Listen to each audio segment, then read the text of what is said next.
आज मैं ऊपर आसमां नीचे, आज मैं आगे जमाना है पीछे. या गाण्यामध्ये मी किती खुश आहे हे जाणवत आहे, पण त्याचबरोबर मी काहीतरी अचीव्ह केले हे सुद्धा प्रतीत होते. बरोबर की नाही? पण कसं आहे ना, आजच्या काळामध्ये हॅपीनेस आणि सक्सेस यांचं समीकरण मात्र नीट काही जुळत नाही. एकतर आपण आनंदी राहू शकतो किंवा आपण सक्सेसफुल होऊ शकतो. आनंदी राहायचं असेल तर कामाला सॅक्रिफाईस करा आणि घरातल्या लोकांबरोबर जास्तीत जास्त वेळ व्यतीत करा. किंवा सक्सेसफुल व्हायचं असेल तर मग बाकी सगळ्या गोष्टी बाजूला सोडा आणि फक्त काम एके काम आणि कामावरच फोकस करा. मग आपण दोन्ही एकत्र कसं अचीव्ह करणार?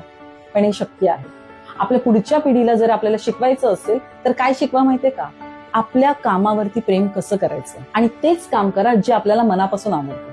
मग जेव्हा आपण आपल्या आवडीचं काम करणार ना, एकतर ते खूप छान पद्धतीने होणार आणि दुसरी गोष्ट म्हणजे ते कमी वेळेमध्ये पूर्ण केलं जाणार. मग हॅपीनेस आणि सक्सेसफुल याचं समीकरण जोडायचं असेल तर आपण आपल्या कामावर प्रेम करायचं आहे.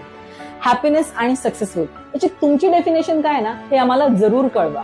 त्यासाठी कमेंट करा, लाईक करा, शेअर करा आणि फॉलो करायला विसरू नका. थँक्यू.